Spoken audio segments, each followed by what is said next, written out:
Hey there, future PAs. Welcome back to the PA platform. I'm Savanna Perry. I'm a dermatology PA, and I've been helping people get into PA school for the last 10 years.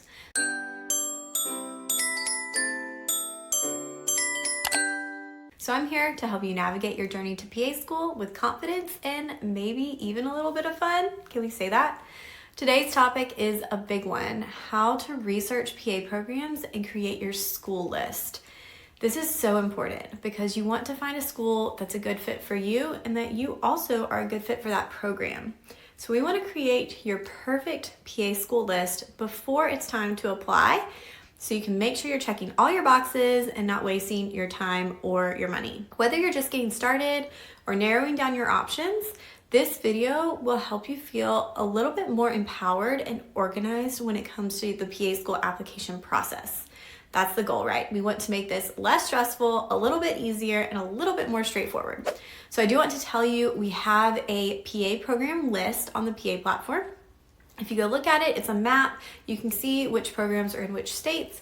So that's a good place to start or reference throughout this video if you are starting to make your program list and research different PA programs. Grab a coffee, maybe a notebook, and let's dive in to figuring out where you're going to apply to PA school. Before we get into some specifics, let's talk about why this research matters, why you should spend time figuring out which PA programs you actually want to apply to. And this is the first step I recommend to anyone who thinks they want to be a PA. So while there are over 300 accredited PA programs in the US, each one is very unique. It has its own personality, requirements, and strengths. So that means you're going to have to do your due diligence to research each program and make sure it's a good fit. I wish there was a one-size-fits-all list I could give you, but unfortunately, that's not the case. The deadlines vary, the courses they want, the experience. So that is something that is going to take some time to research.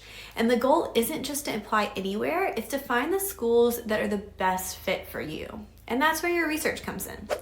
I also want to mention a tool called Mapped. There is a PA program list on there and you can build out your application. It's an application tracker, it's free.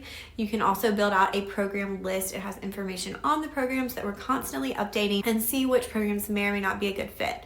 We're adding some filters so you'll be able to really tailor them to what you're looking for. We want to make sure that you're not just throwing darts at a map, but building a strategic and thoughtful school list throughout this whole process. So let's talk about some main factors that you want to consider when you're researching PA programs.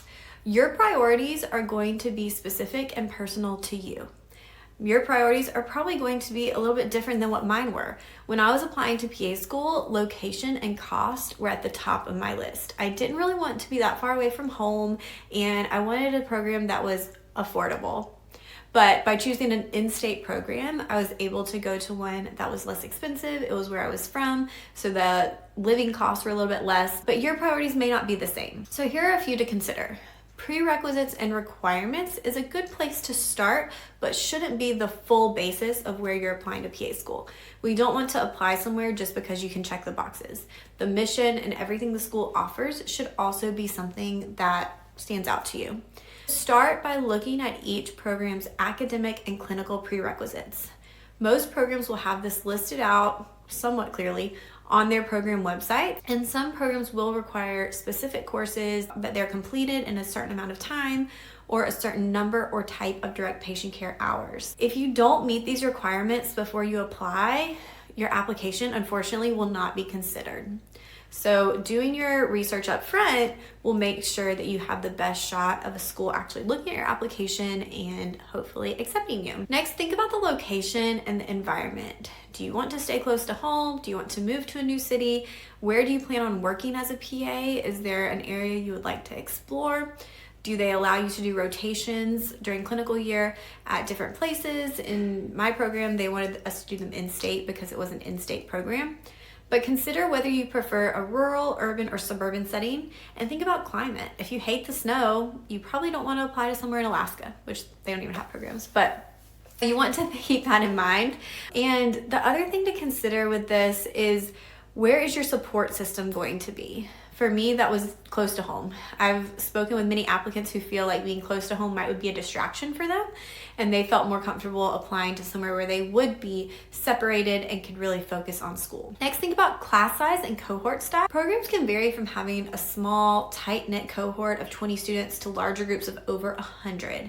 What learning environment do you thrive in? Look at the faculty to student ratios. We had 44 students in my program, so kind of medium sized, and I felt like that was great. I felt like I knew everyone, but I had my groups of friends that I hung out with, but we really all got along. We had small groups, and for me, that was very effective. You can use your experiences from undergrad to determine where you think you would fit best. Next is cost and tuition. And tuition can vary so widely between programs, especially when comparing those in-state and out-of-state options. You can look into scholarships, grants, or financial opportunities, but ultimately, most people are taking out loans for PA school.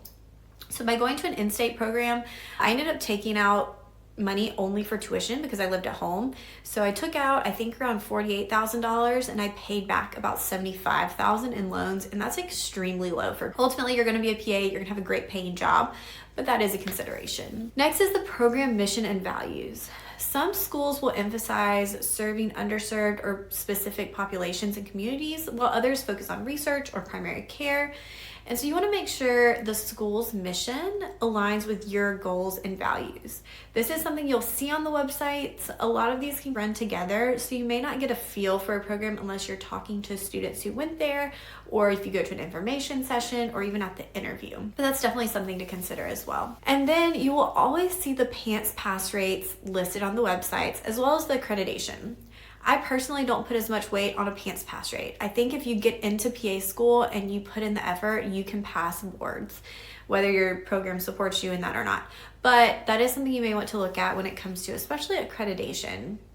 Confirm that the school does have provisional, continued, or probation. Those are all accredited statuses.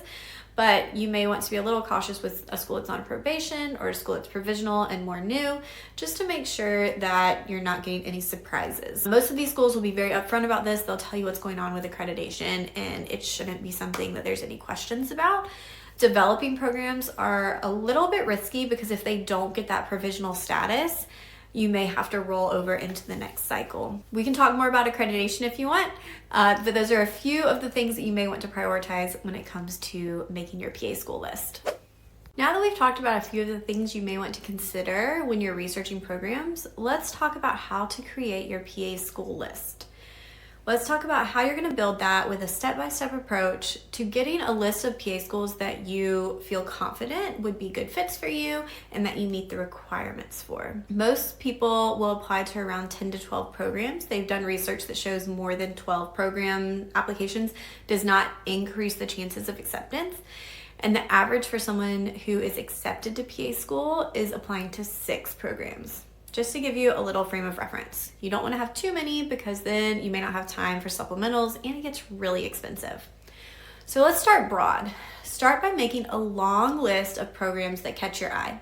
You can use the PAEA program directory, Google, the PA school map that we have on the PA platform, the list on Mapped.